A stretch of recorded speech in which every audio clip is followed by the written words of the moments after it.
What's up, everybody? Today I'm going to show you how I make a super easy, super simple degreasing tank. Degreasing tank. Pretty cheap too. I'll try to list out the parts and what I spent on them as I'm doing it. But first, do me a favor and hit that subscribe button. As you can tell, we got a lot going on. We've got 15 or 20 heads right here that we've got finished up. And then we've got these down here. You can see that we have to skin those this week. I do work for individuals and also work for processors. The individuals I work for, we use our beetles and our degreasing tank. The processors that I do work for, some of them want a quicker turnaround time, so we still do boiling on those.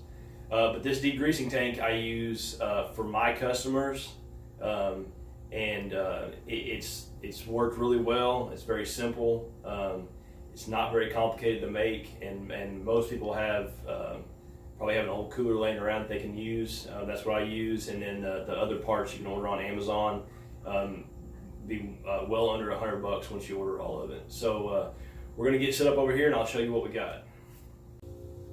Okay, so I'm gonna go over the parts that I use. It's only a few parts, super simple. So the first thing is an old cooler. Almost everybody can get those. You may have one in your garage or get one in the garage sale pretty easily. This one I think is like a 120 quart igloo that I had. So it the cool thing about this one is it has a threaded cap on it, and it's the same thread as a water hose. So I bought this little shut off right here at Walmart for like 75 cents on clearance. So this can be threaded on there, and you can also thread a water hose onto it, and then just when you get ready to drain it out, you can turn that valve and run the water hose outside, which is pretty handy. So in this tank I can fit, depending on how many animals, like right now I got 2 or 3 antelope in there that I'm going to be having in there, a spike, and then 5 or 6 whitetails, a couple of pretty big ones, and they all fit in there pretty easy. Probably have room for more. This right here is an Inkbird. It's a Wi-Fi version. So I can control this with my phone and monitor it with my phone. It's super cool, super easy. These Inkbirds are, so far I've had really good luck with them. The one thing I have noticed is this, the temperature probe right here, it doesn't give you a very accurate reading if it's touching the bottom of the cooler or touching any of the skulls in the cooler. So I try to position it in a way where it's kind of hanging there free in the water. And I also try to position it away from the heat source.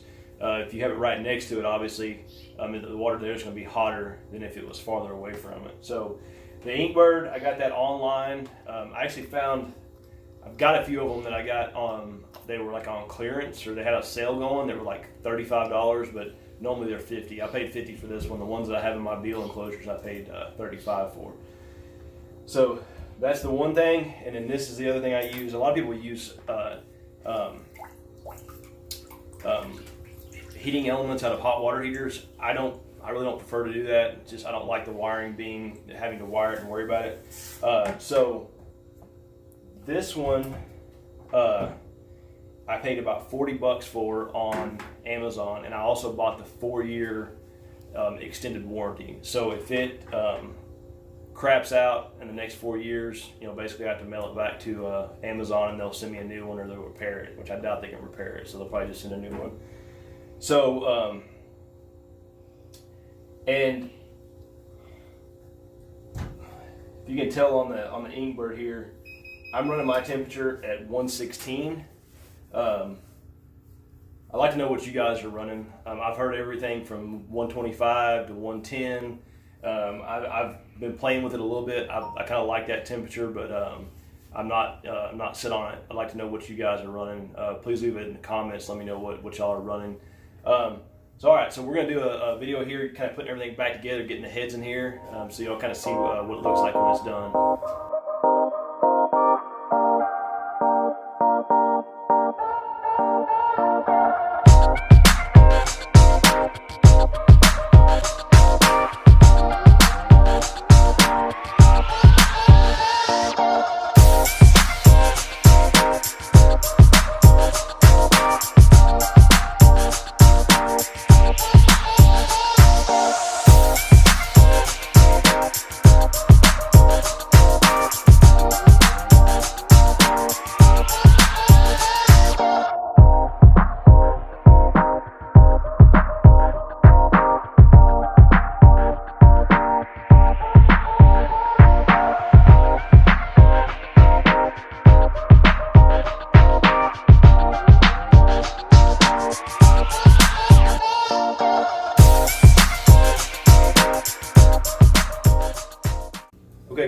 hope this video helped y'all.